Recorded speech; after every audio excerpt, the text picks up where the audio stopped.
तो जो मूवी मैं आज आपको एक्सप्लेन करने वाली हूँ उसका नाम है पायरेट्स ऑफ द कैरिबियन सी।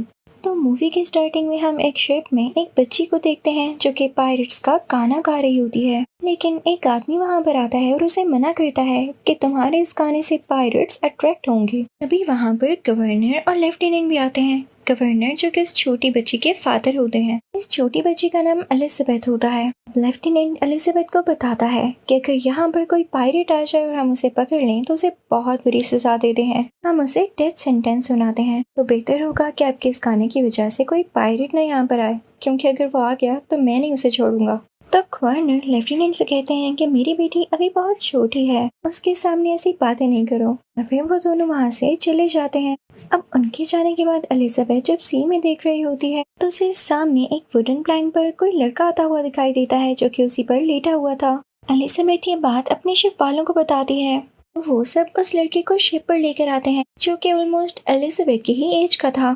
और जब इन सब की नजर दूसरी तरफ पड़ती है तो वहाँ पर एक बहुत बड़ी शिप चल रही होती है। इतनी देर में एलिजाबेथ उस लड़के के पास जाती है जिसकी हालत कुछ ज्यादा ठीक नहीं थी। वो एलिजाबेथ को अपना नाम बताता है और बेहोश हो जाता है। उस बच्चे के गले में एक गोल्डन लॉकेट था जो कि गोल्डन कॉइन की तरह लग रहा था और उस पर पायरेट्स का साइन भी बना हुआ था। एलिजाबेथ उस लॉकेट को उतार कर अपने पास रख लेती है ताकि उसके फादर या लेफ्टिनेंट को ये पता न चल जाए कि ये पायरेट है या उनसे बिलोंग करता है, वरना वो इसे मार डालेंगे। अब कई साल बीत जाते हैं। एलिजाबेथ अब बड़ी हो चुकी होती है और अब वो उस लॉकेट को देख रही होती है जो कि उसने उस बच्चे के गले से उतारा था। तभी एलिजाबेथ के पास उसके फादर आते हैं और उसे एक ड्रेस देते हैं कि इसे पहन लो। इनफैक्ट आज लेफ्टिनेंट की तरक्की यानी प्रोग्रेस का दिन था। गवर्नर ने उनका रैंक हाई कर दिया था। तो एलिजाबेथ से कहते हैं कि तैयार होकर वहाँ पर आ जाना, उसकी खुशी में हम एक इवेंट करेंगे, क्योंकि गवर्नर कहीं न कहीं चाहते थे कि उनकी बेटी एलिजाबेथ की शादी लेफ्टिनेंट से हो जाए। हालांकि इनमें बहुत ज्यादा एज डिफरेंस था।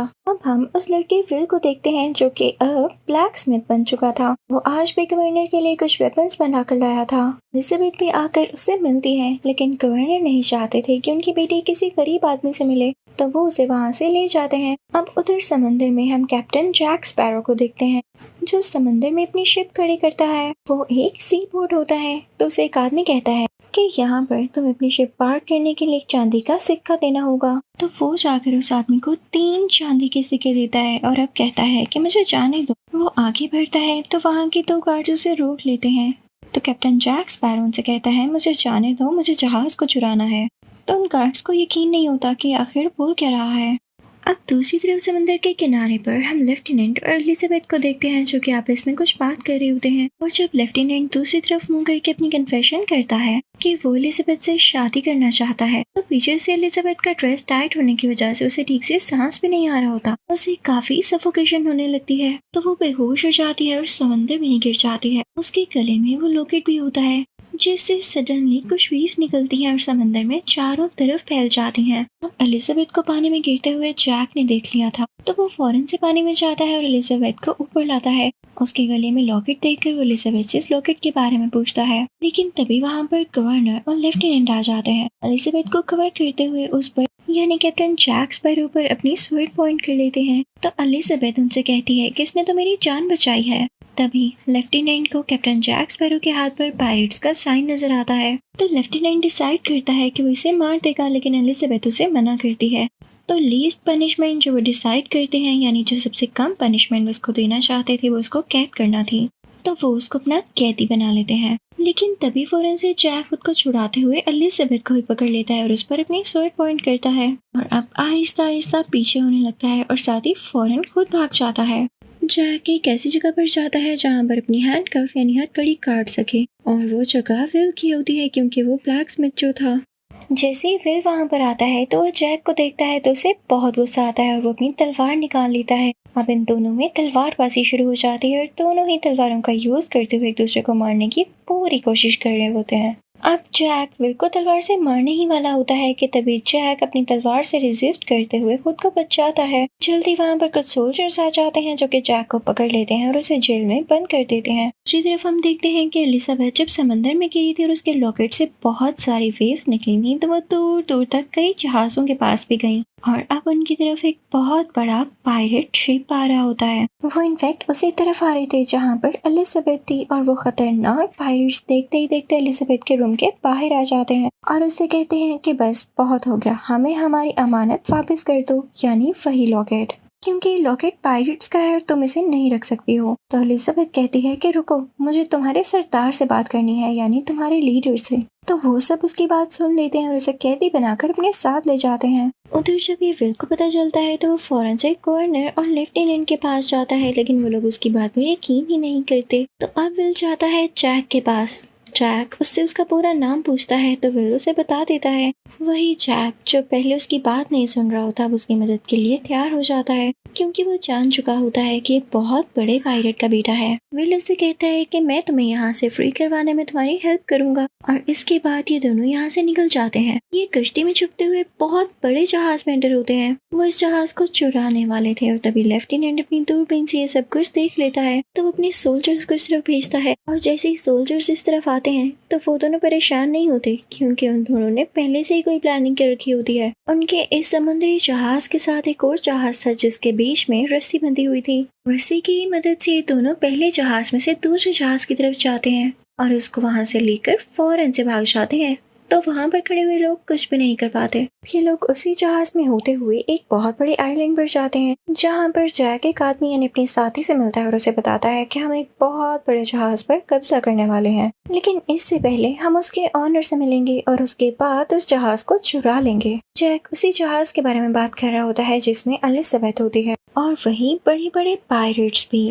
वो ये भी कहता है कि हम इस जहाज के बदले उन लोगों को वो ब्लैकस्मिथ यानी विल भी दे सकते हैं, यानी वो विल का गलत यूज करना चाहता था। अब उस जहाज में हम एलिजाबेथ को देखते हैं जो कि उन्हीं पायरेट्स के साथ होती है।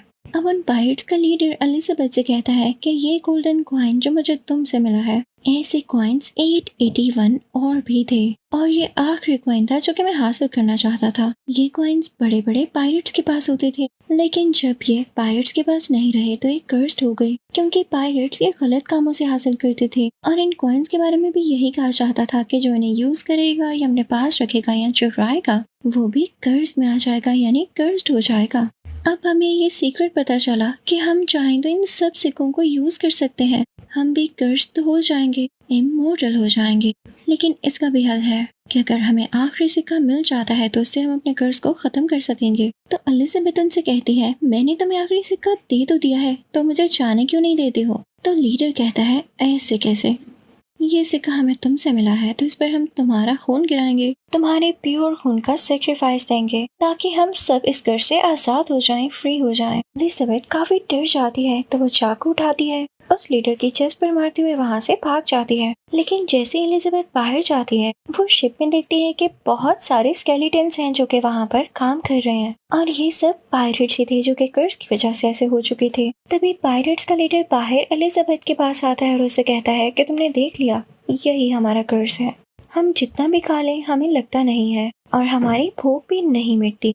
इवन अगर हम मरना भी चाहें तो खुद से भी मर नहीं सकते हैं, हम इमोर्टल हो चुके हैं। इसके साथ लीडर खुद भी यही खौफनाक स्केलेटन बन जाता है। अब उधर दूसरी शिप में हम जैक, विल और जैक के साथी को देखते हैं जो कि विल को बता रहा होता है कि जैक पता है क्यों इतनी बड़ी शिप हासिल करना चाहता है, क्योंकि वो भी कभी उसका हिस्सा हुआ करता था, उन पायरेट्स के साथ हुआ करता था। लेकिन उन लोगों ने जैक को एक दिन एक आइलैंड पर अकेला छोड़ दिया और इसी चीज का बदला जैक उनसे लेना चाहता है। अब हम उन पायरेट्स के लीडर को देखते हैं जो कि एलिजाबेथ को अपने साथ उसे केव में लाता है जहाँ पर और भी गोल्डन सिक्के होते हैं, लेकिन वहाँ पर आखिरी सिक्का रखने के लिए उसने उस पर एलिजाबेथ का खून भी लगाना था। तो वो एलिजाबेथ के हाथ पर कट लगाता है और उसका खून उस पर लगाकर वो सिक्का भी उस ट्रेजर में फेंक देता है। लेकिन नोट करता है कि इसके बाद भी वो और उसके साथी कर से आजाद नहीं हुए, तो वो एलिजाबेथ को थप्पड़ मारता है जिससे वो नीचे गिर जाती है और बेहोश हो जाती है। वहाँ पर विल को देखते हैं जो कि चुपके से आया होता है, वो एलिजाबेथ को होश दिलाता है, गोल्डन कॉइन को भी उठाता है और अब एलिजाबेथ को अपने साथ बाहर ले आता है, क्योंकि सब पायरेट्स आपस में बिजी थे कि खुद को घर से आजाद किस तरह करवाया जाए, इसलिए वो उन्हें नोटिस ही नहीं करते। लेकिन जब जैक वहाँ से निकलने वाला होता है तो उसे पकड़ लिया जाता है। जैक उनसे कहता है, मुझे छोड़ दो, अगर तुम मुझे छोड़ दोगे तो मैं तुम्हें उस आदमी का पता बता दूंगा जिसके खून की तुम्हें असल में जरूरत है, और इसके बाद तुम लोग घर से आजाद हो जाओगे। लेकिन अभी भी उन लोगों ने जैक को पकड़ा होता है। वो लोग उस आदमी को ढूंढने के लिए निकल पड़ते हैं। अब दूसरी तरफ हम शिप में एलिजाबेथ और विल को देखते हैं। वो काफी डरे हुए होते हैं कि पायरेट्स उनकी बोट पर अटैक न कर दें, और जिस बात का डर था वही होता है। वो पायरेट्स इनकी बोट पर अटैक कर देते हैं और काफी तीर चलाते हैं, बुलेट्स चलाते हैं, और फाइनली इनकी बोट में आकर एलिजाबेथ और विल को भी अपना कैदी बना लिया जाता है। अब यहाँ पर पायरेट्स का लीडर जानता था कि विल ही वही लड़का है जिसके खून की हमें जरूरत है, क्योंकि एक बहुत बड़े पायरेट का बेटा है, और तो और ये कर्स भी नहीं है और हमें कर्स से आजाद करवा सकता है। अब इसके बाद पायरेट्स का लीडर शिप में एक बहुत बड़ी लकड़ी का पीस रखता है और उस पर से एलिजाबेथ को गुजरवा कर उसे पानी में जाने का कहता है, और उस वुडन प्लैंक को हिलाता है ताकि एलिजाबेथ पानी में गिर जाए। एलिजाबेथ पानी में गिर जाती है और इसके फौरन बाद वो जैक से कहते हैं, प्यारे जैक, तुम्हें याद तो होगा कि कई साल पहले हमने तुम्हें इसी आइलैंड पर छोड़ा था और अब फिर से छोड़ रहे हैं। इसके साथ वो जैक को भी पानी में गिरा देते हैं। अब एलिजाबेथ और कैप्टन जैक स्पैरो पानी में से होते हुए एक आइलैंड तक पहुंच जाते हैं और उसके चारों तरफ गहरा पानी था, वो वहां से निकल भी नहीं सकते थे। अब ऑलमोस्ट 2-3 दिन गुजर जाते हैं। एलिजाबेथ उस आइलैंड पर आग चलाती है, तो उस आग को देखते हुए एक बहुत बड़ी शिप यहाँ पर आकर रुकती है, और लकीली इस शिप में कोई पायरेट या कोई और नहीं होता, बल्कि एलिजाबेथ के फादर, गवर्नर और लेफ्टिनेंट होते हैं। वो इन दोनों को रेस्क्यू कर लेते हैं। अब एलिजाबेथ लेफ्टिनेंट से कहती है कि हमें उन पायरेट्स की शिप का पीछा करना होगा। लेफ्टिनेंट पहले तो नहीं मानता, लेकिन जब एलिजाबेथ उसे कहती है कि अगर आपने मेरी बात मान ली तो मैं भी आपसे शादी करने के लिए मान जाऊंगी, तो लेफ्टिनेंट मान जाता है। ये सब लोग उन पायरेट्स की शिप का पीछा करते हुए इस केव तक पहुंच जाते हैं जहां पर वो लोग थे, और उनकी शिप भी अंदर केव में ही थी, क्योंकि अब वो लोग खुद को कर से आजाद करवाना चाहते थे। अब कैप्टन जैक स्पैरो सबसे कहता है कि मैं अंदर जाऊंगा, पायरेट्स के लीडर से कहूंगा कि बाहर एक और शिप आया है तो अपने आदमी को बाहर भेजो, और वो ऐसा करेगा तो मैं अंदर चला जाऊंगा और तुम लोग उन पायरेट्स पर गोलियां चला देना। ये कह के कैप्टन जैक स्पैरो अंदर जाता है। अब अंदर केव में सारा प्रोसेस स्टार्ट हो चुका था। उन लोगों ने विल को बांधा हुआ था और वो जल्दी उसका गला भी काटने वाले थे। जैक स्पैरो उन सबको रोकता है और कहता है कि अगर तुम लोग इसको मार के कर से आजाद भी हो गई तो बाहर जाकर क्या होगा? बाहर लेफ्टिनेंट और उसके लोग तुम्हारा इंतजार कर रहे हैं। अगर उन्होंने तुम्हें मार दिया तो क्या होगा? तो अब मेरी बात गौर से सुनो। तुम यहाँ केव में बेचारे विल को मारने की बजाय बाहर जाओ, उन लोगों को मारो, उनके शिप पर कब्जा कर लो, और इस तरह से तुम लोग जीत भी जाओगे। तुम लोगों के पास 2-2 शिप्स होंगी, और फिर उसके बाद यहाँ केव में आके खुद को कर से आजाद करवाना, ताकि जब तुम बाहर जाओ तो बाहर तुम्हें कुछ कोई कहने वाला न हो। सब लोगों को कैप्टन जैक स्पैरो की बात बहुत पसंद आती है। में कैप्टन जैक स्पैरो उस ट्रेजर में से एक गोल्ड कॉइन निकाल लेता है। उसने चालाकी के साथ ऐसा किया होता है, क्योंकि जब तक उस ट्रेजर में सिक्के ही पूरे नहीं होंगे तब तक उनका कर्ज भी खत्म नहीं हो पाएगा। अब ये लीडर अपने सब पायरेट्स को बाहर भेज देता है और अब पायरेट्स में और बाहर के लोगों में लड़ाई शुरू हो जाती है। अब केव के अंदर हम जैक और विल को देखते हैं जो कि उस लीडर से खुद लड़ रहे होते हैं। उनमें तलवारबाजी हो रही होती है, लेकिन जब जैक उस लीडर के पेट में अपनी तलवार घुसाता है तो उसे कुछ भी नहीं होता, क्योंकि वो स्केलेटन लायक था और कर्स था। लेकिन अब जब जैक की बारी आती है और लीडर जब जैक के अंदर अपनी तलवार घुसाता है तो उसकी तलवार जैक के आर पार हो जाती है। यहाँ पर जैक पर रोशनी पड़ती है और हमें यहाँ पर जैक का असली रूप भी दिख जाता है, क्योंकि वो भी अब स्केलेटन के जैसा बन चुका था। और ऐसा इसलिए क्योंकि कुछ देर पहले उसने भी एक गोल्डन कॉइन चुराया था, इसलिए वो भी कर्स था। तो लकीली उसका मरना यहाँ पे अब पॉसिबल नहीं था। तो यहाँ पर जैक को एक आइडिया आता है। उसके पास जो गोल्डन कॉइन था उस पर अपना खून लगाता है और उसे विल की तरफ फेंकता है। विल उसे कैच कर लेता है और तभी वहाँ पर एलिजाबेथ आती है। लीडर जब उसे देखता है तो एलिजाबेथ पर गन पॉइंट कर लेता है और अब जैक स्पैरो भी लीडर पर गन पॉइंट कर लेता है और यहाँ पर गोली की जोरदार आवाज आती है। हमें ऐसा लगता है जैसे लीडर ने एलिजाबेथ को मार दिया हो, लेकिन असल में जैक ने लीडर पर गोली चलाई होती है। तो यहाँ पर लीडर जैक से कहता है, इस गन में आखिरी बुलेट थी और वो भी तुमने मुझ पर चलाकर जाया कर दी। क्या तुम नहीं जानते कि मैं एक स्केलेटन और मुझे कुछ नहीं हो सकता? तो जैक उसे कहता है, नहीं, ये तुम्हारी सोच है। और इसी के साथ वो 2 सिक्के जो उसके पास होते हैं वो ट्रेजर में उछाल देता है, यानी उसमें फेंक देता है। उसके फौरन बाद वो लीडर इंसान बन जाता है, यानी उनका कर्ज खत्म हो चुका था और अब उस पर बुलेट का असर होने लगता है। तो उस लीडर की अब यहाँ पर ही मौत हो जाती है। बाहर हम बाकी पायरेट्स को देखते हैं जो कि नॉर्मल इंसान बन चुके होते हैं। तो वो सब अपने वेपन्स नीचे फेंक देते हैं। इन्हें असल में यकीन नहीं आया होता तो अब कहते हैं कि हम वॉर नहीं करेंगे क्योंकि जो ये लोग चाहते थे वो इनको यूं ही मिल गया था। अब हम देखते हैं कि कैप्टन जैक स्पैरो को फांसी दी जा रही होती है और वहाँ पर विल भी होता है। वो सीधा उस जगह जाता है जहाँ पर एलिजाबेथ भी थी। वो उसे कन्फेस करता है कि वो उसे पसंद करता है और उसके फौरन बाद वो जाता है कैप्टन जैक स्पैरो को फांसी से बचाने के लिए। विल उसकी रस्सी को खोलते हुए गार्ड्स को धक्का देते हुए उसे अपने साथ ले आता है और उसका हाथ पकड़ के भागने लगता है। लेकिन इनकी किस्मत ज्यादा अच्छी नहीं होती कि यहाँ निकलने से पहले ही लेफ्टिनेंट के सोल्जर्स इनको घेर लेते हैं और इन पर अपनी स्वर्ड तान लेते हैं, यानी स्वर्ड पॉइंट कर लेते हैं। तो अब यहाँ पर एलिजाबेथ गवर्नर के साथ आती है। वो विल को बताती है कि वो विल को पसंद करती है। जैक स्पैरो यहाँ से मौका देखते हुए भाग जाता है, पानी में कूद जाता है। सामने उसके साथियों का शिप होता है जो उसे बचाने आए थे। उस तरफ हम लेफ्टिनेंट को देखते हैं जो कि ब्लैक स्मिथ यानी विल से माफी मांगता है। गवर्नर भी अपनी बेटी से कहता है कि मैं तुम्हें खुश देखना चाहता हूँ और इसी के साथ वो अपनी बेटी को विल से शादी करने के लिए अलाउ कर देते हैं। अब उधर हम कैप्टन जैक स्पैरो को उसे शिप में देखते हैं जो कि अब उस शिप का कैप्टन बन चुका होता है। इसी तरह से उसका ये ख्वाब पूरा होता है। इसी के साथ ये मूवी भी एंड होती है। Thank you for watching.